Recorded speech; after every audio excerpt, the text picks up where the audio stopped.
Good morning students.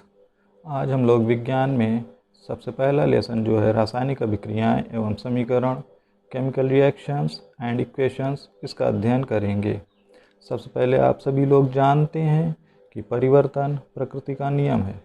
विश्व में अनेक पदार्थ पाए जाते हैं जिनमें लगातार परिवर्तन होते रहते हैं, जैसे दूध का खट्टा होना, जल का भाप बनना, बिजली के बल्ब से प्रकाश उत्पन्न होना, फलों का पकना, लोहे में जंग लगना इत्यादि। वैज्ञानिकों ने इन सभी परिवर्तनों को दो मुख्य भागों में विभाजित किया है। सबसे पहला परिवर्तन होता है भौतिक परिवर्तन और दूसरा होता है रासायनिक परिवर्तन। भौतिक परिवर्तन उस परिवर्तन को कहते हैं जिसमें केवल वस्तु की भौतिक अवस्था में परिवर्तन होता है तथा उसके संघटन एवं द्रव्यमान में कोई परिवर्तन नहीं होता। वस्तु के केवल भौतिक गुण जैसे रंग, आकृति या आकार बदल जाते हैं। रासायनिक परिवर्तन ऐसे परिवर्तनों को कहते हैं जिनमें पदार्थों के गुणों के साथ साथ उनके संघटन एवं भार में भी परिवर्तन हो जाता है तथा एक नए पदार्थ का निर्माण होता है। इसे रासायनिक परिवर्तन कहते हैं। जैसे लोहे में जंग लगना।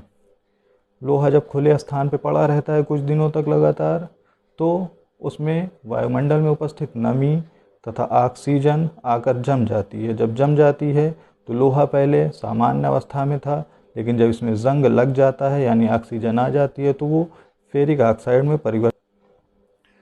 अगला है रासायनिक अभिक्रिया या केमिकल रिएक्शन। रासायनिक अभिक्रिया कहते किसे हैं? सबसे पहले जब एक या अनेक पदार्थ आपस में अभिक्रिया करके नए पदार्थ बनाते हैं तो इस प्रकार की अभिक्रिया को रासायनिक अभिक्रिया कहते हैं।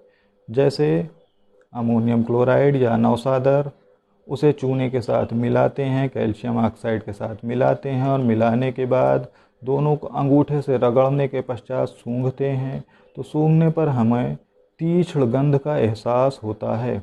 ये तीक्ष्ण गंध अमोनिया की होती है।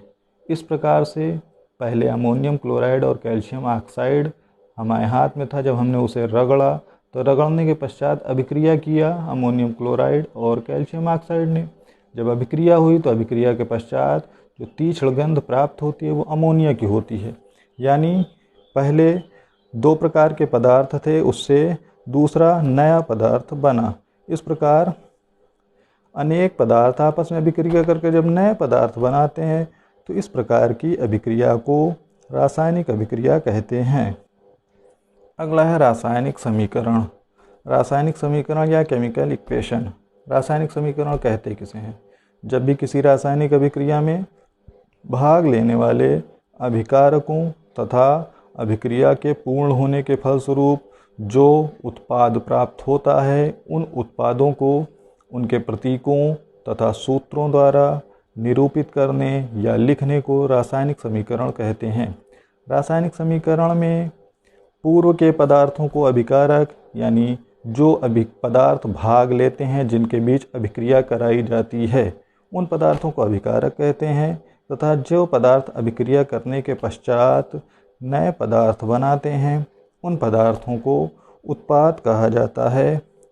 जैसे सोडियम तथा जल आपस में जब अभिक्रिया करते हैं तो सोडियम हाइड्रोक्साइड तथा हाइड्रोजन गैस बनती है।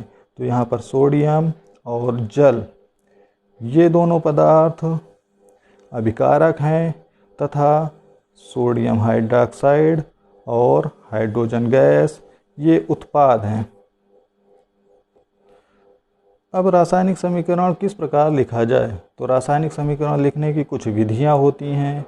उसमें सबसे पहले रासायनिक अभिक्रिया के जो भी अभिकारक हैं तथा उत्पाद हैं उनके नाम तथा रासायनिक सूत्र हमें पता होने चाहिए, ज्ञात होने चाहिए।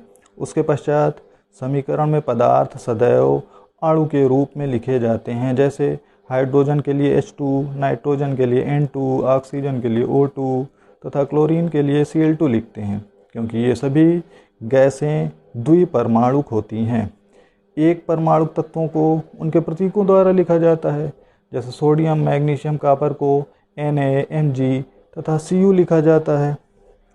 रासायनिक अभिक्रिया में भाग लेने वाले अभिकारकों को प्रतीकों अथवा सूत्रों द्वारा बाईं ओर लिखा जाता है, तथा अगर एक से अधिक अभिकारक उपस्थित हैं तो उनके बीच में धन का या प्लस का चिन्ह लगाते हैं।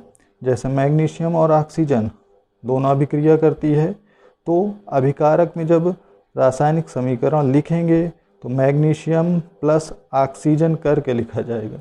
उसके पश्चात रासायनिक अभिक्रिया में जो उत्पाद प्राप्त होता है उनको भी सूत्रों के माध्यम से लिखते हैं। अगर एक से अधिक उत्पाद प्राप्त हो रहा है तो उनके बीच में भी धन का निशान लगाया जाता है। जैसे मैग्नीशियम और ऑक्सीजन दोनों के बीच प्लस का निशान लगाया। उसके बाद जब नया पदार्थ बना मैग्नीशियम ऑक्साइड, तो मैग्नीशियम ऑक्साइड को एक साथ लिखा जाएगा। लेकिन अगर कोई एक से अधिक उत्पाद बन रहा है तो उसमें धन के चिन्ह के साथ लिखा जाएगा। जैसे मान लो सोडियम हाइड्रॉक्साइड और हाइड्रोक्लोरिक अम्ल है, ये दो प्रकार के अभिकारक हैं। इन दोनों के बीच जब अभिक्रिया होती है तो सोडियम क्लोराइड और जल बनता है। तो जो उत्पाद बना वो सोडियम क्लोराइड और जल है। तो सोडियम क्लोराइड में NaCl और जल के लिए H2O लिखा जाता है और दोनों के बीच में धन का चिन्ह लगाएंगे। तथा अभिकारक और उत्पाद के बीच एक तीर का निशान लगाया जाता है, जिससे एक रासायनिक अभिक्रिया या रासायनिक समीकरण पूर्ण होता है। अब आज इतना ही पढ़ाई करते हैं, बाकी कल पढ़ाई करेंगे। आप लोगों को जहाँ भी जो चीज़ नहीं समझ में आई है उसे आप हमसे पूछ सकते हैं, उसको आपको जवाब या उत्तर दिया जाएगा। Good bye.